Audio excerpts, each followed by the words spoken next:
লম্বা West Indies সফর শেষ, হিসেবের খাতায় আছে অনেক পাওয়া না পাওয়ার গল্প। তবে টাইগারদের শেষটা হয়েছে দারুণভাবেই। ওয়েস্ট ইন্ডিজের ঘরের মাটিতে তাদেরই হারিয়ে ৩ ম্যাচ টি-20 সিরিজ জিতে নিয়েছে বাংলাদেশ, করেছে হোয়াইট ওয়াশ। এবার দেশে ফেরার পালা। আর দেশে ফেরার পথে বাংলাদেশ দলকে নেতৃত্ব দিয়েছেন হেড কোচ ফিল সিমন্স। ঘরের মাঠে নিজ দেশের বিপক্ষে জিতে দারুণ উচ্ছ্বসিত সিমন্স। সাংবাদিকদের প্রশ্নে বিমানবন্দরে ঢোকার পথে সিমন্স বললেন, আমি ভালো আছি। কোচের পরপর বাস থেকে বেরিয়ে আসেন আফিফ হোসেন, মেহেদী হাসান মিরাজ, তাসকিন আহমেদ, নাহিদ রানা, তানজিম সাকিব, নাসুম আহমেদরা।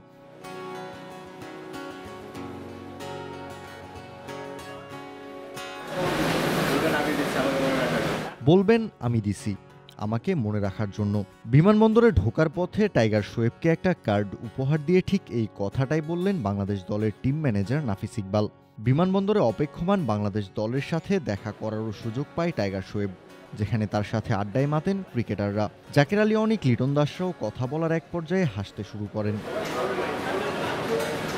বছর শেষের খুশি নগদে হবে বেশি। নগদ পেমেন্টে নির্দিষ্ট ক্যাটাগরির কেনাকাটায় ৩০০ টাকা পর্যন্ত ক্যাশব্যাক।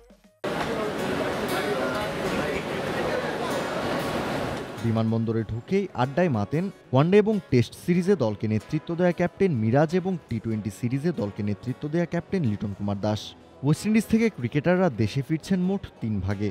প্রথম ধাপে তাসকিন, লিটন, মিরাজদের সাথে ছিলেন কোচিং স্টাফদের সবাই, ছিলেন সিনিয়র সহকারী কোচ মোহাম্মদ সালাউদ্দিনও।